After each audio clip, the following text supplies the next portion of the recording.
Hi, I'm Jim Luff with Chosen Payments. Thanks for joining us on our podcast for merchant education. Today, we'll be sharing information about why funds are sometimes delayed. One of the biggest benefits of processing credit cards with Chosen Payments is our ability to provide next day funding.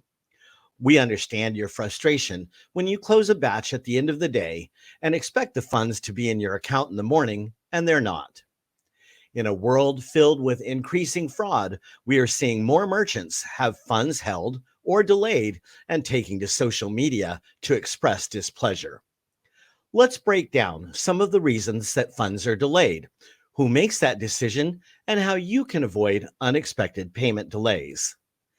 It's important to note that your credit card processor is generally not the one who makes the decision to hold your money. That decision is made by the funding bank that advances money on behalf of your customer's credit card issuing bank. As an example, if your customer pays with a Wells Fargo Visa, a funding bank such as First Data advances the funds to you overnight on behalf of Wells Fargo. First Data then contacts Wells Fargo to ask for reimbursement of the payment made on their behalf. In this example, First Data is assuming all of the financial risk. Their risk department would be the one that delays your funds.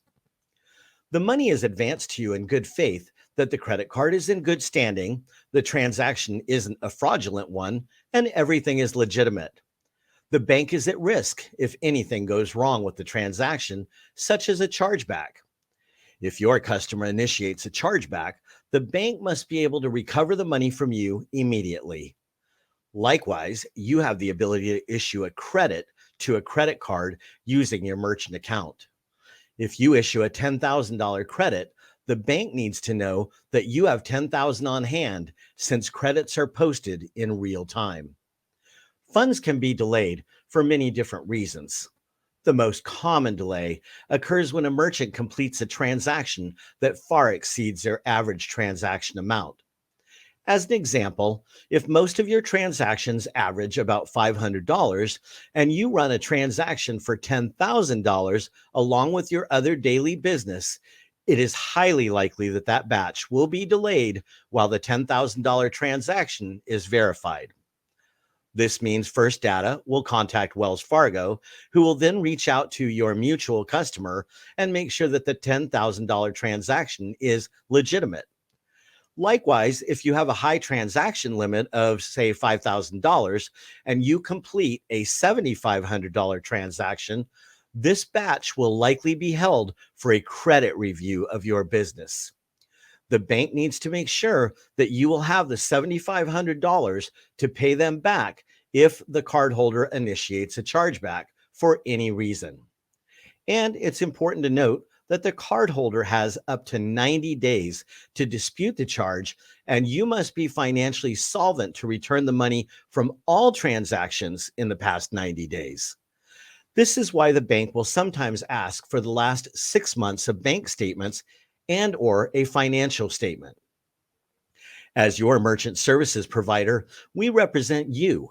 We can contact the funding bank on your behalf to share our knowledge of your business, you as a person, and use our personal relationships with both of you to speed things along.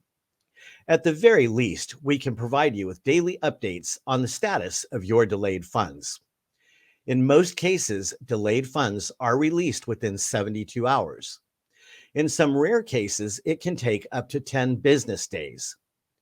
As soon as you notice that you're missing a payment, please contact your Chosen Payments account executive for assistance. If you're performing a transaction that is out of the ordinary for your business, call us to discuss the transaction before you complete it.